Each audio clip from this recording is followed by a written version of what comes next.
in high school, you would have gotten a late thing because your rear end was not on the seat at. All right, go.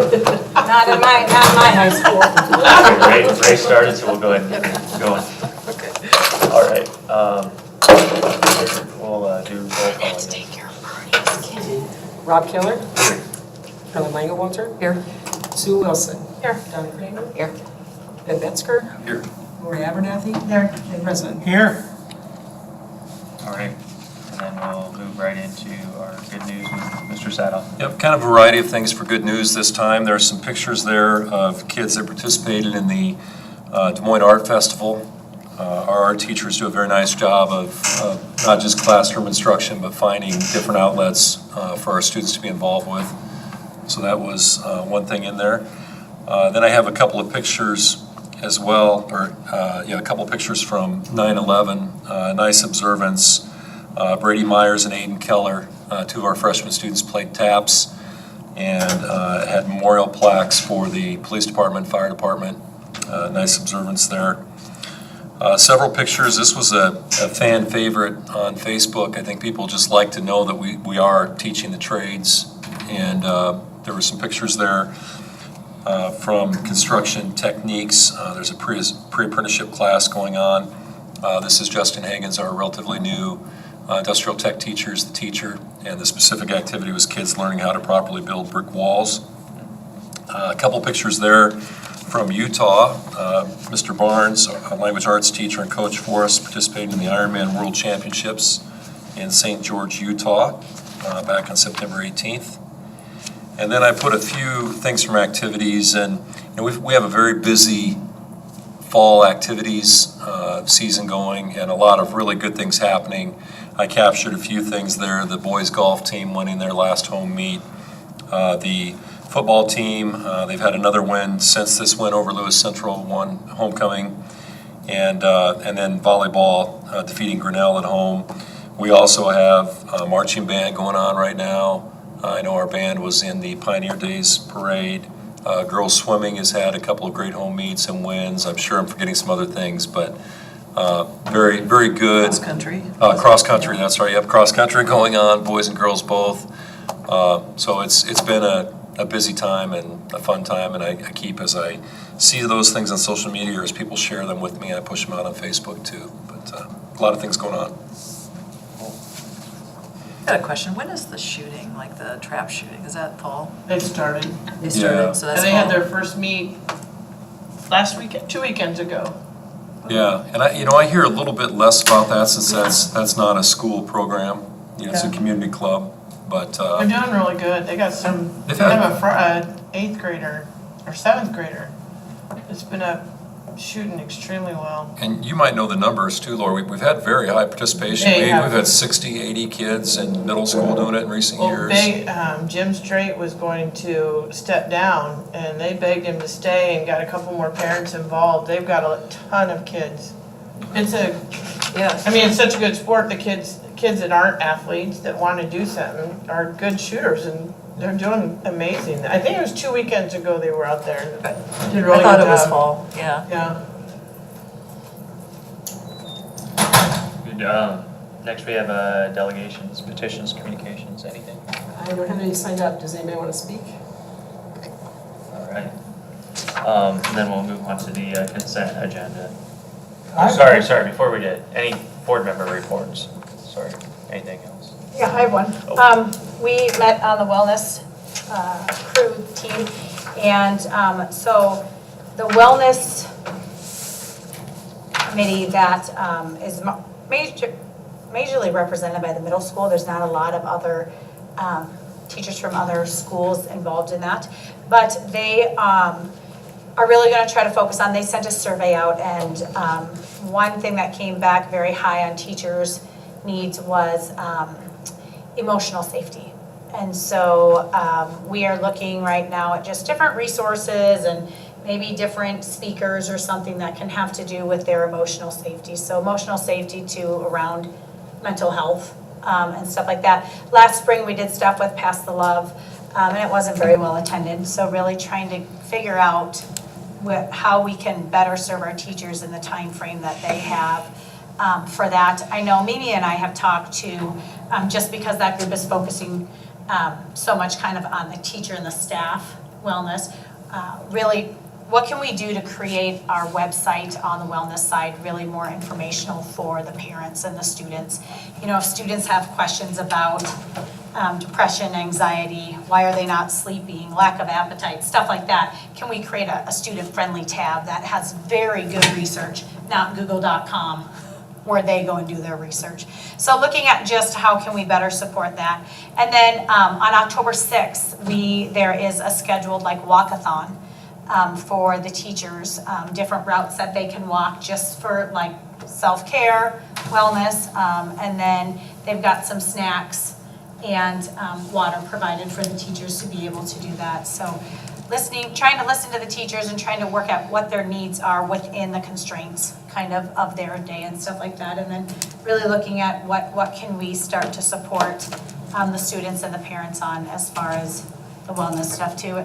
And circling again back around to screenagers, because there's yet another part 2, I guess, and looking at when would be the right time to then show that again, for, you know, considering we picked up to do that in kind of a busy time, we still had pretty good attendance for that.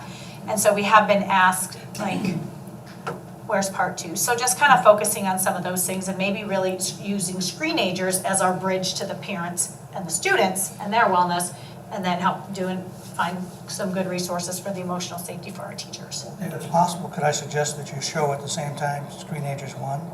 Yeah, For those that missed it, you know, that time, yeah. and then maybe we build into something. Like both. Yeah, so, yeah, it's nice to get this committee back together and moving in the right direction. And I don't know how many of you have seen it, and I didn't grab mine today, but they did at the end of the year put together a wellness for their teachers, a magnet.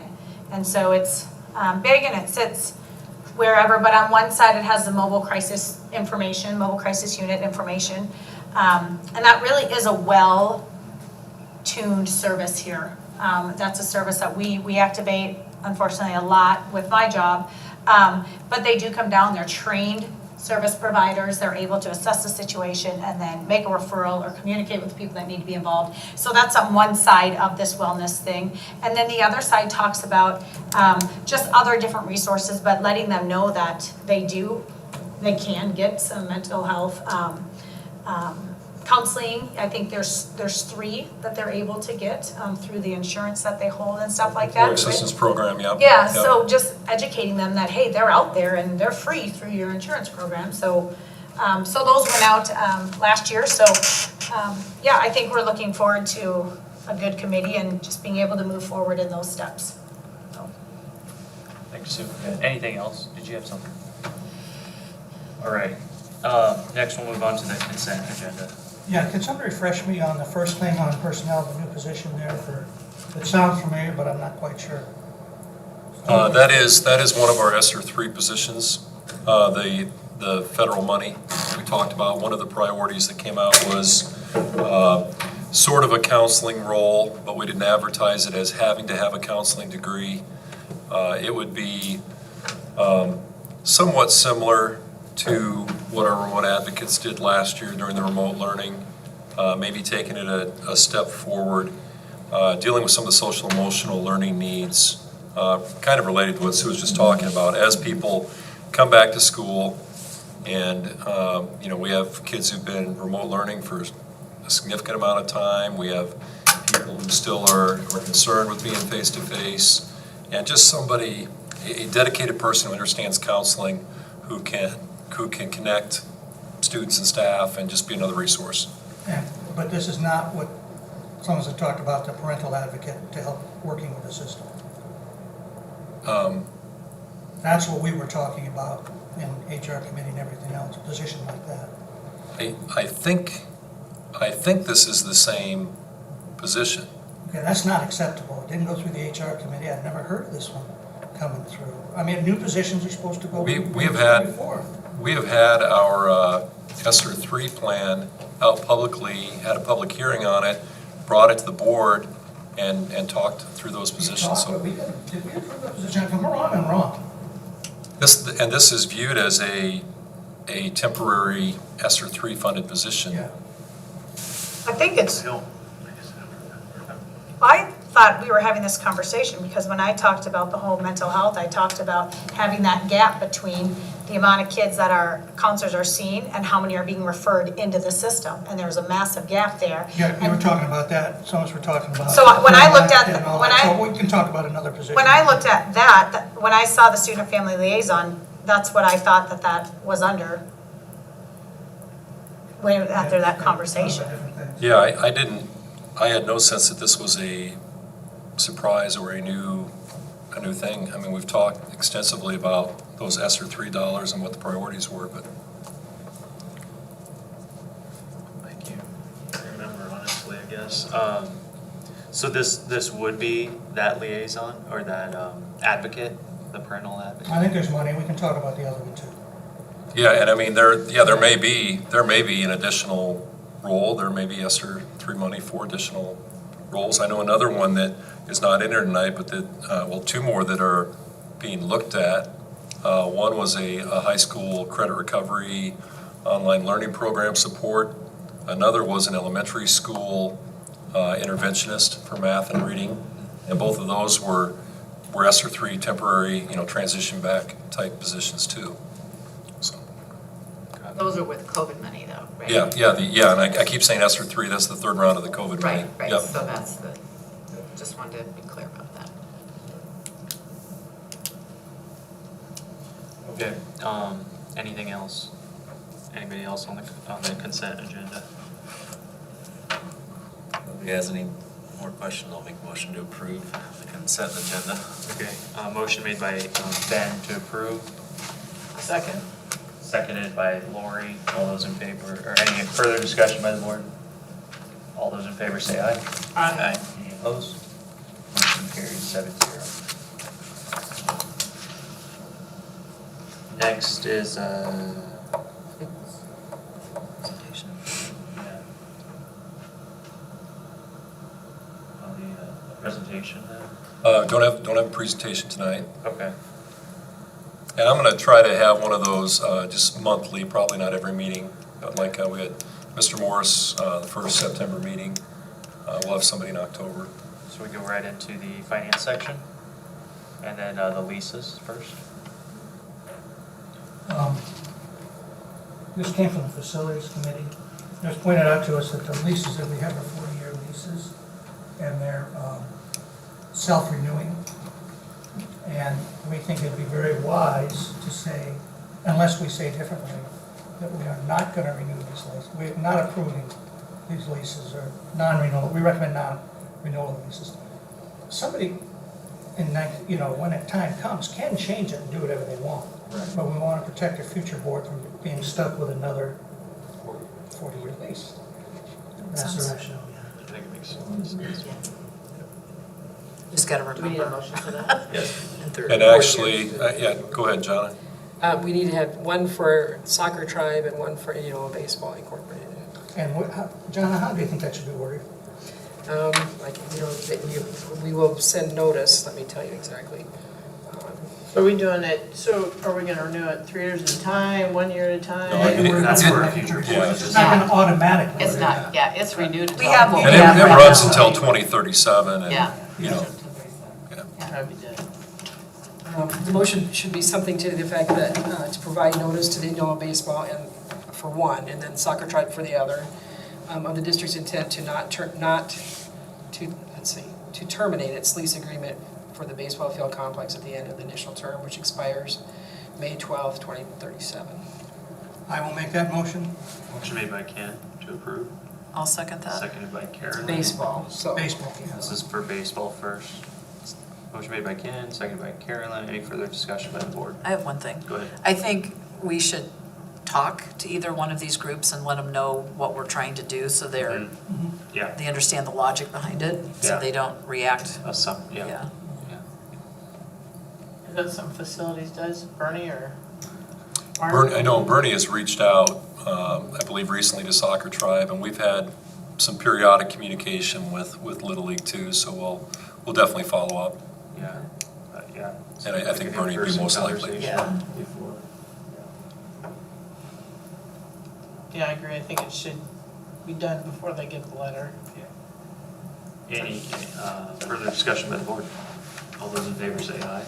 Aye. Any opposed? Motion carries 7-0 for the baseball. I'll make the same motion for soccer. Okay. Motion made by Ken, I'll second. seconded by Donna. Any further discussion by the board on this one? Somebody could contact them too. Okay. And all those in favor say aye. Aye. Any opposed? Motion carries 7-0.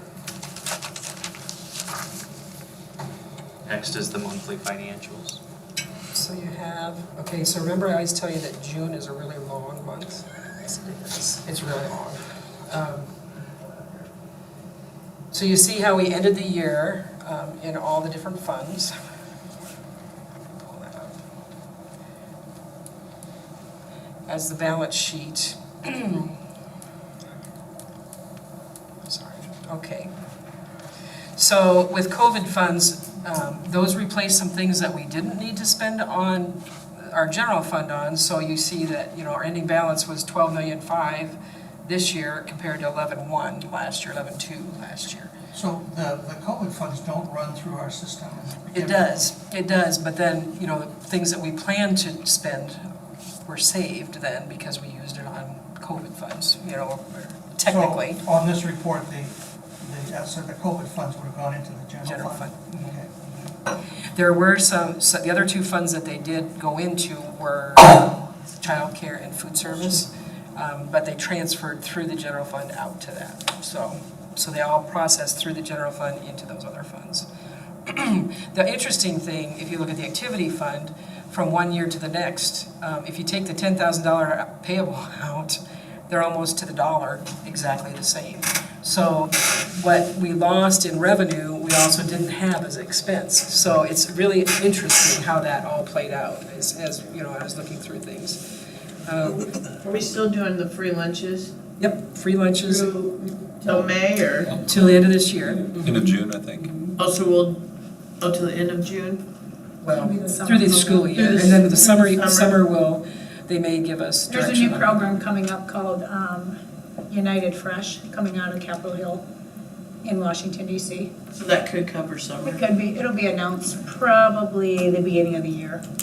But we're lucky with, we got with some of our old Iowa people up at the federal level. We've got our huge supporter, DMARC, Des Moines Area Religious Council. They actually sit on this board. So we should be able to find out sooner than most what that's gonna look like. So how does that affect so do we get so much money, or do we say, here's what we spent in food and they reimburse us, or how No, does it's that work? per meal, so it's by meal, and it's an increased per meal benefit that we receive, dollar amount, that each meal is several, I can't remember the percentage like- above. Yeah. It's like $4.28 It's, per meal it's reimbursement a or lot something. more, and if you look at food service, if you scoot over to the food service, you see that they healed quickly from last year. They were hurting last year because of the way that it all, you know, really they did all the work, and the funding didn't come till this year. You know, we spent it all. They got some last year, but nothing to the effect that, I mean, they're very healthy now. The other piece to this is that you look at childcare, and childcare has healed as well. They were hurting probably more than food service. So that's the one I was gonna kind of question, is I felt like we were hearing that, you know, we kept some people on staff, but the counts were down. We did, and then we. So it just we- seems like the numbers don't really, Well, or what I that's would have where expected. COVID came in and paid for those staff members. So Yeah, it had to be we transferred definitely, we in. subsidize childcare with those Okay. COVID dollars. And some food service as well, a little bit, when all the leaves were happening, when people were gone. Is our numbers back up then for childcare? They're getting there, they're not completely there yet. So we have 4 site supervisors in each of the elementaries, and I think we can justify 3 of the 4 right now. I haven't gotten the counts for this month, so. Other points of interest? Well, I'd like to point out in this one to remember for the future is the balance of the PEPAL fund and the SAVE fund. Yep, that's. what I One's was $1 gonna million say. something, the other's $3 million something. That's money that could be used for the sports services building to get started Yep, that's what I've from the got. start. Yep. Okay. Can you say that again, Ken? One more time? if you look at the ending, what's left after all the expenses for the year and all the income for the year, you probably see it's been built up over a few years. There's $1 million some resting, sitting in the physical plant equipment levy, and over $3 million in what I call the sales tax fund, the penny sales tax fund, or SAVE, some other people call it. And I think that's the money that's been talked about for the support services building. Yep, Okay, if I'm saying that right. yep, you are. And if you go away to the self-insurance fund, this is our second year, so last year we had 850,000 that we ended with, and this year we've got 1.5, so that's done pretty well as well. If you go to the next page, if you look at the very right, there's 4 areas that we can't go over. We can't go over 100%, but you can't go over 100% of the total, for sure. We did go over by 1.2% on our support services. That can be guidance counselors, nurses, support people, like our facilities people. So as long as we don't go over the grand total of the 68.2, we're okay. My goal is never to go over all of them, but I was short on that one, so. And you can kind of see where we ended the year, pretty much. I think we're higher than we've been, but just close to what we were the last couple of years. I think so. Any questions? So, and it's down a few pages, but like where we send money to different schools that, I was trying to comprehend that today. The special ed, Well, no, that like are enrolled out. which is, Is that's it live in Indianola but enroll in different school districts or? ones that saw the different schools that you saw on the sheet. Yeah, I didn't quite understand that. That's special ed, we'll go through that. That's our Okay. special ed supplement that, the report at the end of the year that we do. So I can share that information with you. Is that it on the monthly then, John? Yeah, if Okay. anybody has any questions? No, we just need to make a motion then. I make a motion to accept the budget, monthly financial report. Okay. Motion made by Lori, I'll second. seconded by Carolyn. Any further discussion by the board? All those in favor say aye. Aye. Any opposed? Motion carries 7-0. Next is the annual financial reports. It's exciting stuff, right? So, I don't know why everybody laughs at that, but if you go through, I kind of gave a summary page. I kind of like to give the summary of the first page, right, go down a little, or up a little. Sorry, that one. So it kind of shows, one of the things I like to look at, and this is really different this year because of COVID, because all that COVID money is federal money. Typically, COVID, our federal money is $1 million, maybe. This is general fund only, so $1 million-ish, and we're at almost $3 million. So that's a point that's really different. So, as you look at the different, if you looked at those highlighted pieces, we can kind of go through very quickly. I'll try not to take up too much time. The first 2 pages are your revenues, and you can see that broken out by the different funds across the top, and as it goes down through the different sources that they use. And then the balance sheet is, for all the funds, is next.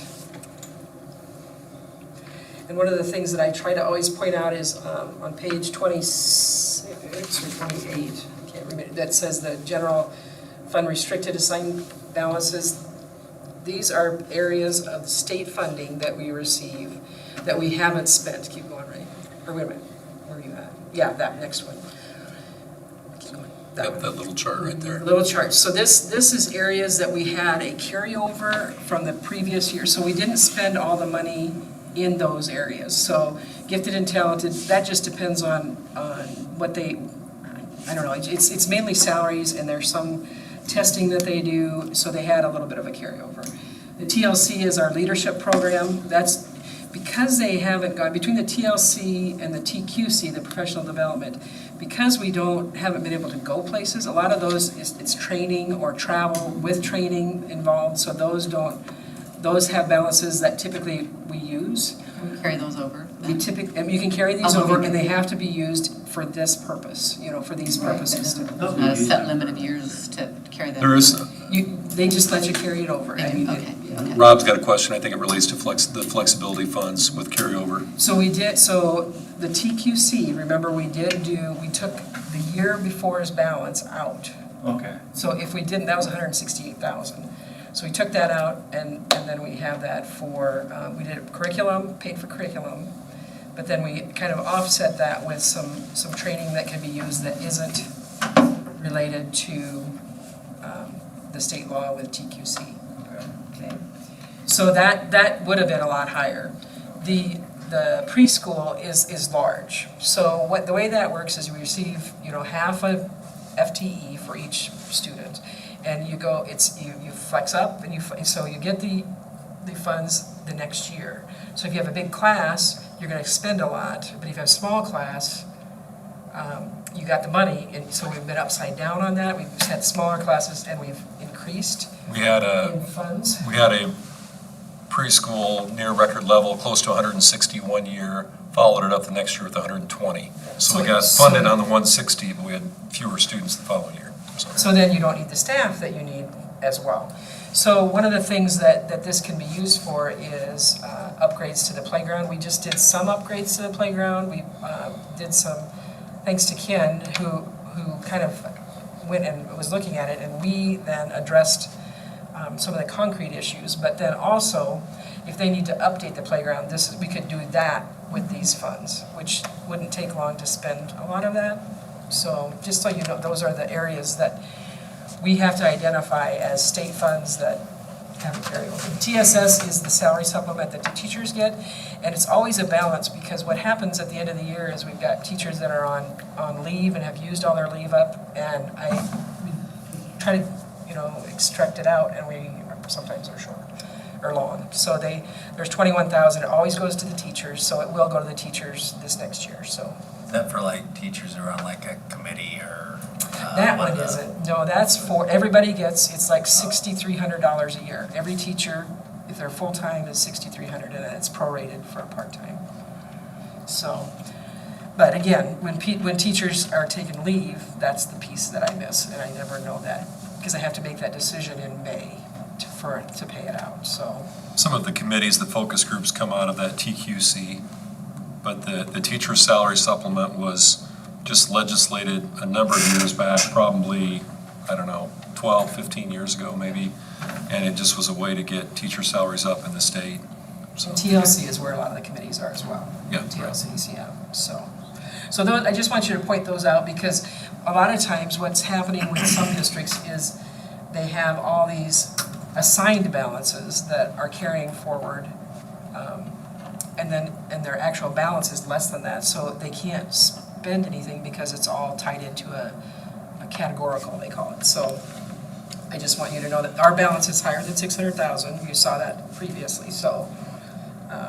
yeah, if you saw our general fund balance was hovering around, say, $700,000, and then you look at this page and you see, oh, you can't even spend it, it's all categorical, that would be a big budget concern, but we're not in that boat. So, the next several pages are funds, expenditure funds. So it's kind of interesting to see, all funds is, looks like a huge number, obviously. If you go to the next one, the general fund is the one I look at a lot, because there's a lot of statutory things that you can only spend out of the general fund, or each of the other funds, they are statutorily required, like the building funds, the activity fund. So you can kind of see where all the money goes, whether it be salaries, benefits, purchase services, supplies, property, or miscellaneous. So, okay, and that goes through all the different funds. I won't belabor, I'll keep moving. The other one is the treasurer's report. So in the treasurer's report, this is one of the things that we every year show you, that shows each fund where it began, where it had its changes of revenue expenditures, and then where it ends. So if you look at the enterprise, that is both our food service and our child care, and it shows a negative 442,000. Well, we have, it's booked expenditures through IPERS, that we have to show our exposure to IPERS if IPERS were to ever cease to exist. we have to show that we would have to come up with that in that respect. I would suggest that we never put cash into that because it's not, I don't know that, it may happen, but I don't see it happening in the near future, and if it does, I think that we would take care of it. But it went from 900,000 though down to 442,000 because of both funds had received some COVID funding, so. Transportation is the next one. It's pretty self-explanatory. The next, the miscellaneous income and actual expenditure, the very bottom number is important. Go back. Yeah, right, next one. 600,000, that is what we can cash reserve next year. So, when we get into the next piece of this, we'll talk about the special ed deficit. That will be part of this, but 600,000 for our budget of 41,000, or, ish, is kind of low, but. We have, recent years, we've fluctuated between 94,000 and 1.3 million, and it does kind of just cycle. It does. And so the goal is to try and keep it kind of even so that we don't get so, if you have to jack up the property tax and then drop it down, that's difficult as well. And hard to understand if you're, if you get your property tax and say, what the heck's going on? So just so you know, that's where we are at. So when we work on budget stuff, we'll know that that's the highest we can ask for in our tax levy. So the last one is the balance sheet for long-term debt. It shows our debt and our assets. And then the next piece moves on to our special ed report, which is what Lori was questioning. So we'll move through this. So you'll see all these different school districts that are listed and dollar amounts. So those are students that went somewhere else to get their education, whether it be open enrollment, tuition in for maybe a foster student or something like that. So, But special ed students. This is special ed students, yes. So, and then it shows, it said special ed costs, and it'll show the general program expenditures. So of that, it would be, they're in the classroom part of the time, so that's the general program part, but they have special services for the other part. So What's the level mean? level 1, 2, or 3, so level 1 is 1.72, so the funding for that, which we'll go through, is 0.72 above just a general ed kid. Oh, okay. So a 2.21 is 1.21% above a regular ed kid. And then the level 3 is 3.74. It's 2.74 times a regular ed kid. Yeah, that 3.74 kind of threw me Yeah, off. and as you look at them, you'd think that you'd have the same dollar amount as you go across. You do not, because it is actual costs. You get an estimate of those, the 7,000, what our student cost is, times 1.72. And if that's the exact amount, that isn't, because it's the actual cost that we have to. So that's where there's that disconnect with their individual plan. Right, because everybody's, so if you look at middle of the page, there's a level Unfunded 3 mandates student or whatever. from Johnston that's 12,000. But then you look down 3 from the end, there's a Waukee student that's 36,000. They're both level 3, but their student, whatever their needs are different, so. So they live here in Indianola, And and they they're go- open enrolled out. Open enrolled or tuition, depending on what they are. So then if you go to the next page, it talks about where we were last year and where we are this year in special ed numbers, 1, 2s, and 3s. So last year, we had a total of 429 students. This year, we have 473. So we're increasing again, we have for the last few years. Is that a national trend? I don't know that for sure. I would think so, but I don't know. Never that for really sure. studied, and I know it's an Iowa trend, or at least in this area. And there are different things that go into that. Some places and some other metro area schools have really grown in their special ed population too, and part of that is if you have a good continuum of services, people come to central Iowa, they can kind of, school shop a little bit or get what they need for their particular student. And then the other thing that goes into it is identification, working with the area education agency, and there could be more parents requesting evaluation for their kids too. And So all the standards are statewide. So level 1 our level 1 standard is the exact same as Valley's level 1 standard? Or Keokuk or whatever? Definitely AEA-wide, for sure. And several years back, because there were some different things going on in terms of identification and leveling of students, the AEAs did come up with a matrix that I think has tightened it up quite a bit.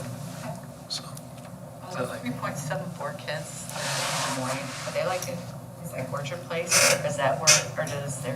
Where they're going out to that. It's not necessarily Orchard Place, it's students that well, it could be though, yes, it could be, that they're going there because their resident district then is Des Moines. Right. Yeah, so we get some of those. Typically, our open enrollment students are level 1s and 2s. A lot of times you don't see a level 3 that's an open enrollment per se, it could be a tuition in.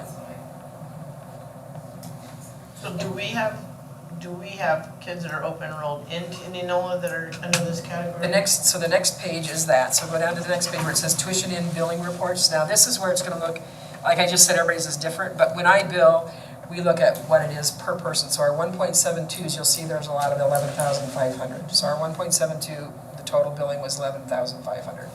Level 2s were not that much more, because a lot of times a level, and it depends on how we code, things get coded, so it's not much different. But you'll notice that I don't think there's any level 3s. So our total that we received in revenue for tuition in was about 112,000, just about 113.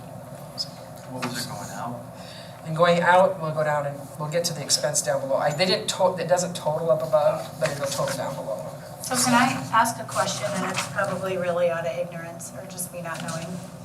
So a kid that may be on like an IEP for just reading or just math, are they special education? Are they included in the level 1s?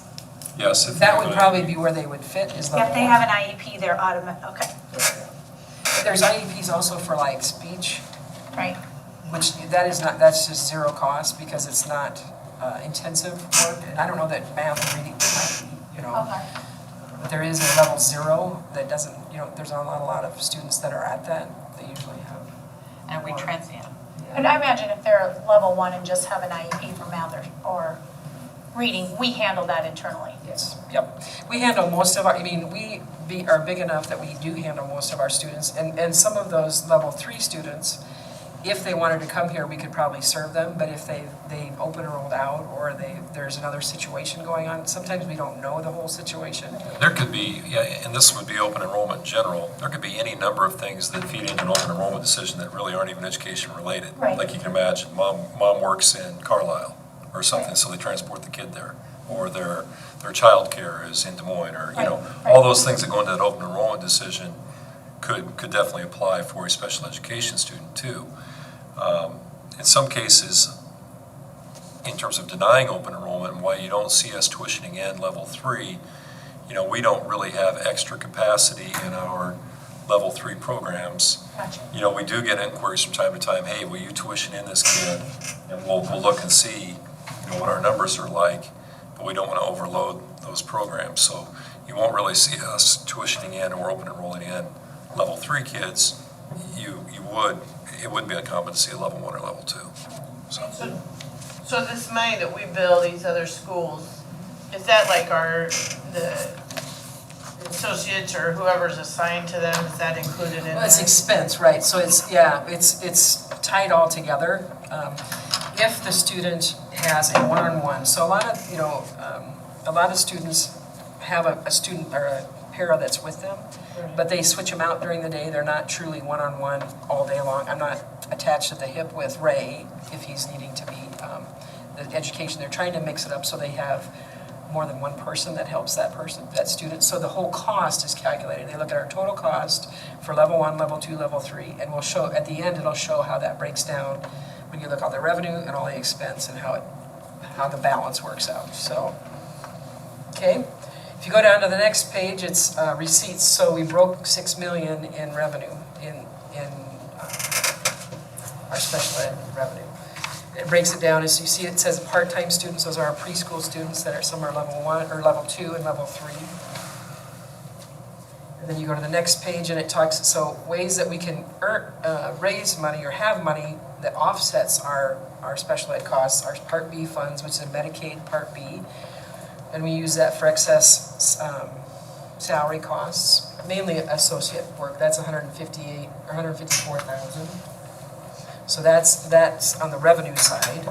The next page is Medicaid, and Medicaid is something that is optional to do, but it's important to do that, I think, to be responsible for the district's funds. You see that we netted out almost $400,000 this year in Medicaid. So between the 154, you have over $500,000, close to $500,000 in revenue that is above that $6 million that we received.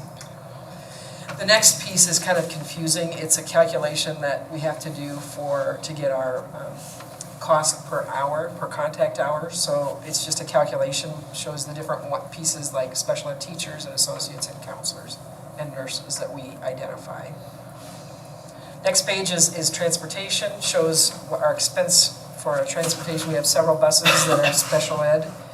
And so 134,000, almost 135 was expended there, and 15,000, close to 15,000 for our van. We do have a student that goes to a special program in Woodward. And then it shows the salaries that are addressed with that. And the next page is just, it shows a expenditure, basically a depreciation schedule for a bus that we purchased before I was here. So it'll be done next year. And then the drum roll, as you go to the bottom, you get the special ed balance. So it shows all your revenues, and we're at like $6.8 million in revenues. And then your expenditures are 6.9, almost 7. So our deficit is just under 130,000, which is better than it's been. So as I looked at what that was, because Art went, what the heck is going on? I said, it is between our associates from August through February only work until 1:30. That's 1. Not being able to find some associates is 2. We had a big retirement of teachers, high dollar teachers that we replaced with not high dollar teachers. That's 3. So those are the pieces that lowered our deficit for the special ed. Which is a good, several districts, I haven't polled other schools, but Art had. Yeah, I spoke to some area superintendents, and it was a mix. There were several, there actually were 2 that I heard, which is almost unheard of, had a special ed surplus, not a deficit. And actually, you don't want to run a surplus because that will count against your spending authority. You basically have to return authority for that. There was another area school that was basically unchanged, smaller than us, over $1 million deficit.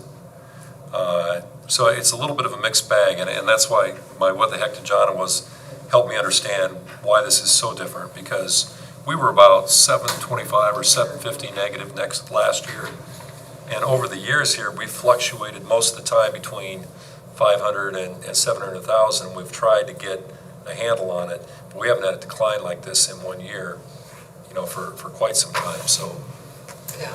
I think that the goal is to be at 0, but 0 is a goal, not a reality a lot of times.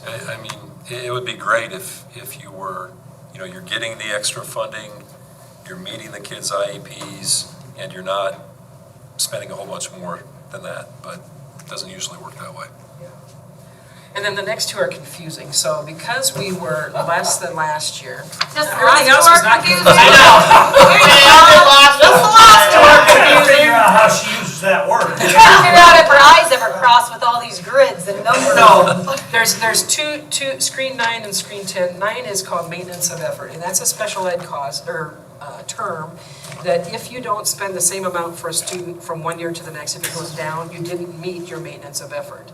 So what I had to do is say, here we had this big retirement, and we had associates not working the hours because the kids weren't there. So I had to prove that in the maintenance of effort. So it's more confusing than anything. I just like to show it to you. The next one is excess costs. So excess cost is if you had a really high dollar kid that maybe moved out of state and you had to pay for that student out of state. It's a calculation that they do. There's nothing that I had to do because we don't have any of those students.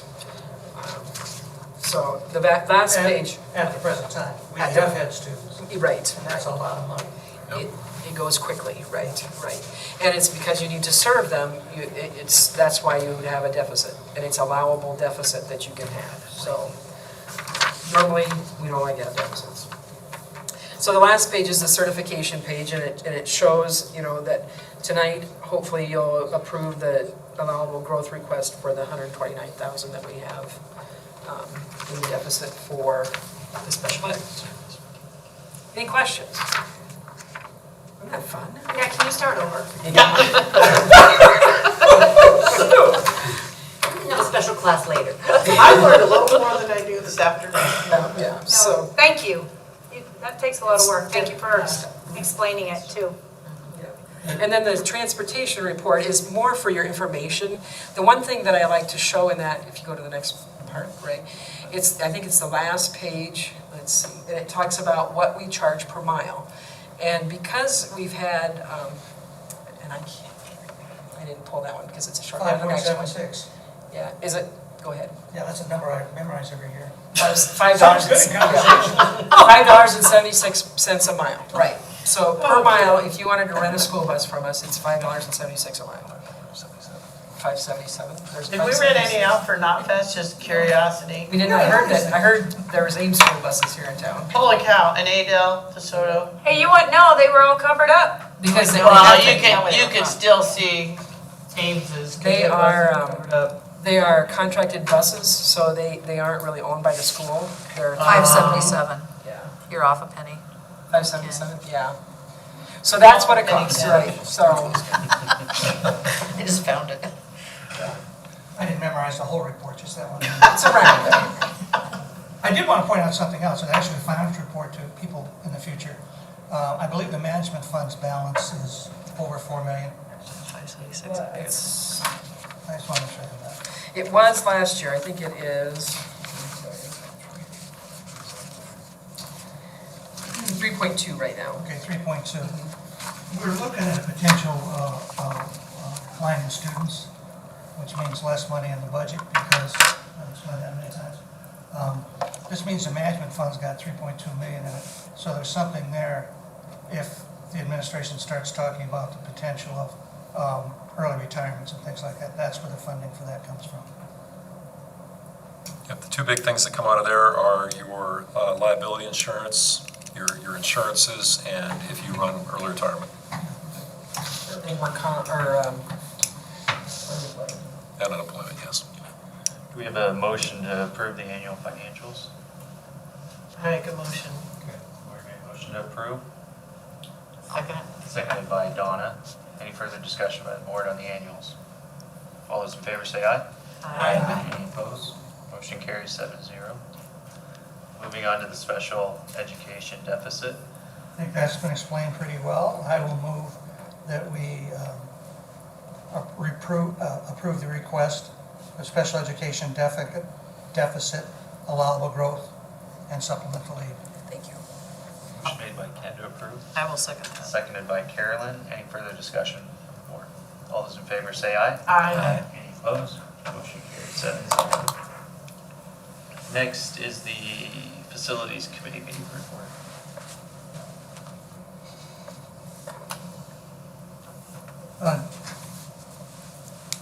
On the site, Johnny, do you want to explain? Should we- So if you look at, if you pull that picture up, right? And Bernie explained this to me today because I didn't quite get the picture. Okay, so Here, I the, got my paper.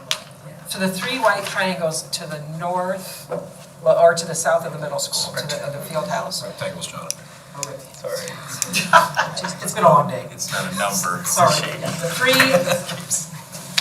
yeah, sorry, are repositioned soccer fields that would move, if you move we put the building on the north and the buses along the east parking lot, we would lose some grass area, but then you'd replace it with where the tennis courts are, the old tennis courts.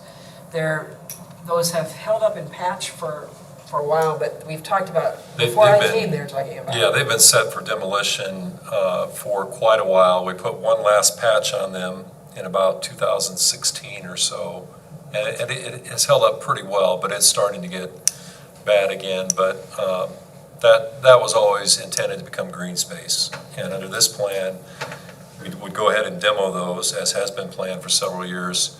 And that would be new green space, then that we could shift soccer fields north and not lose any ground as we put the auxiliary services building on the south end of that green space, which helps us take advantage of existing concrete. So there's a couple of really good things about this. One, we're saving money on concrete using what's there, and two, we're not losing green space. We're just shifting north. So will PE lose their tennis? That would be the one negative. I mean, those tennis courts won't be there for pickleball or tennis and, middle school PE. Yep. They probably have a short lifespan anyway. Unless we keep pumping a lot of money into them somehow, Would they even have time to walk over to the high school to use it? I don't know how quickly those periods go. That'd take a few minutes on each end of the class, obviously. I know the high school goes out and uses the green space, the tennis courts out there a lot, but that's right out the gym door for them. So I don't know how practical that'd be. I suppose our PE teachers will be adjusting their programs. Yeah, they use a tool called a PCAT to audit their programs and determine do they have enough individual type activities compared to group activities. An example in planning for this, knowing it would have been coming at some point, was when they added their archery unit. And so the PE group K-12 has been looking at their standards this year and are going through and mapping K-12 those activities. So they have time to plan this and look at the resources for that. Is there any irrigation under that portion of the soccer fields right now? There may be, yeah, I think there may be, and we would redo that, yeah. How much parking space will they lose then? Do you know? Well, the actual, if you see the crosshatched part on the east side there, that would be the place for buses to park. So you got the fence around it. And fenced. Now, the actual staff parking, building parking, that kind of thing, is to the north of the building, and there's a new entrance off of 15th Street there. So it would be just bus parking. And Does that get gated then, the buses? the buses will be fenced in. But didn't you say to the north of the building will all be employee parking, but during Saturday and Sunday soccer for the tribe, those would all be open spots as well? Exactly, yeah. We don't plan That to won't be gate off fenced. that entrance from 15th, so that's a good point. That would be some added parking for soccer. So I don't know, ballpark, I don't know if that's roughly a third of that lot, it looks like. That was a concern I had early. I don't know. I had a concern early on, just for event parking, football parking, big football night, is that could be an issue? And the answer that came back was no, that it's usually not full all the way I out was there Friday, I parked there purposely last Friday night just to see, and there was still quite a few spots left. That's because they'd rather park on our grass. No. But they You're right, did- it's they did- convenience. But they did that first game, but it says no parking on the grass. Oh, They that were was- parked on the grass Friday Yeah, night. but Perry didn't bring very many people. Yeah, they were. Bondurant, we played Bondurant in 2 weeks. I can guarantee that's gonna be full. Well, the best parking actually is if you get here a little late, go park at the high school. Walk It's across. it's a That's way. what a lot of people do. And you get out a heck of a lot quicker because you just go up the other way. I saw a lot of people parked. But yes, they're on the grass. But Friday night, there was enough. At the meeting, we heard that they went over the sites again. Well, it was our John presenting. Went over all the different sites that have been suggested, why this one works, how soccer tribe still gets to have fields, and all that regard. How it's very convenient for buses, if you look how close they are to just going out onto, I believe it's 15th Street, and all of that type of thing. It's not, and actually I went and looked before the meeting and went up and stand on top of the bleachers. It's a taller building, but it's not going to, I don't think it's gonna detract from anything, because of where it's located in that regard. And actually, as we went back and forth, I think in the meeting, we really didn't come up with any negatives on this position. In fact, Envision said that this is a more preferable location than the first one on Yeah. the ball field. We can still make the transfers in this Yes. setup that we are making right now with middle school, elementary, all the bus transfers that happen, in this location, the way it's set up, we won't have to interrupt that whole system. So I think the committee agreed to bring it forward to this for a vote tonight, if everybody's comfortable.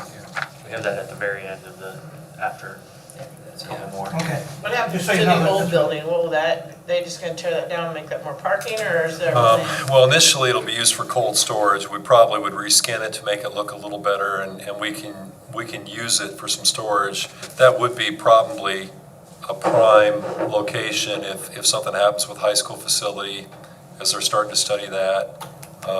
You know, it could eventually get torn down and used for expansion over there. Yep. Did you say cold storage? Yes, meaning that we're not heating and cooling the building. Oh. I don't mean like refrigerated. Sorry, don't get too excited over there, help me man.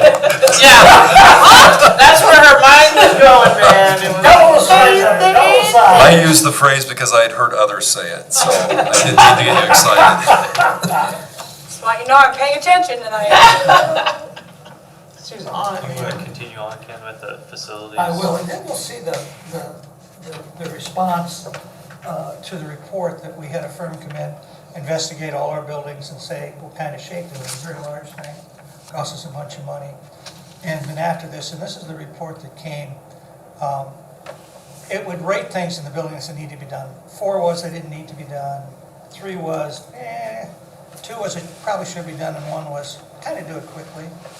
And what we asked for was a report that summarized what progress or what's going on with 1s and 2s, okay? And it took Bernie some time to go back because they'd done a tremendous amount of these things and all that, to fill it in. So we got that, and they've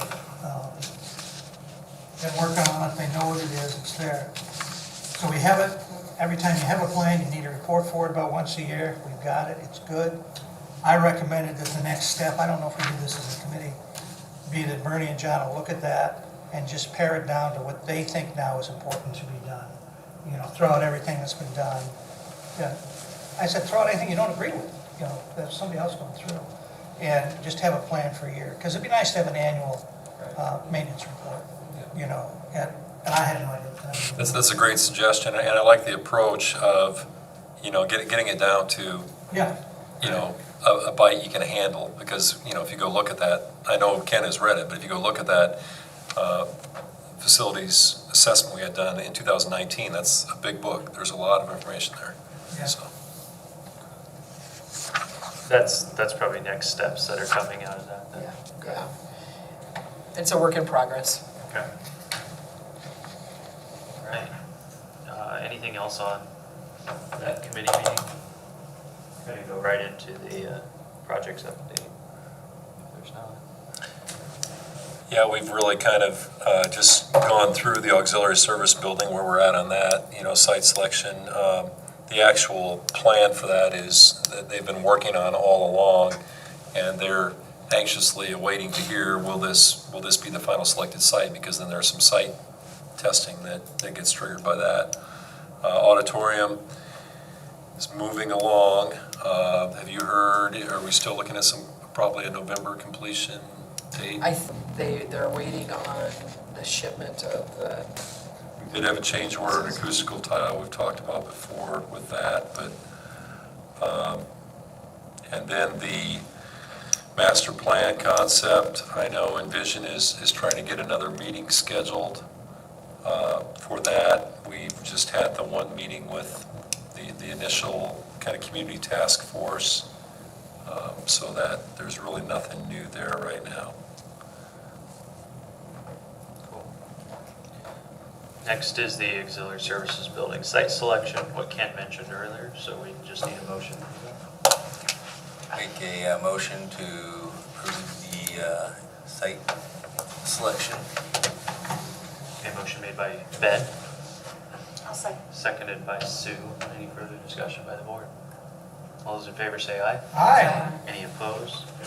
Carries 7-0. Next is the ISB conference information for November. You can find this online too, but I just went and grabbed pictures, a little bit of information, names of the keynotes. I know you get ISB emails as well. I believe Donna told me she plans to be able to go November 18th. That's the main day that current board members who are still on the board and then any new board members who are on, we try to attend that the 18th. So Sue, Rob, Ben, as you know your schedules, let me know. And if you are available the 18th, I'll get people registered. 18th and 19th or just 18th? 18th is the big full day. It's a Thursday. Now, there's a pre-date on the 17th. I don't remember, this is a question I had in mind, I think I mentioned it last meeting. Did we, or maybe we do that at our organizational meeting, is that where we get our delegate? Ken has been our delegate.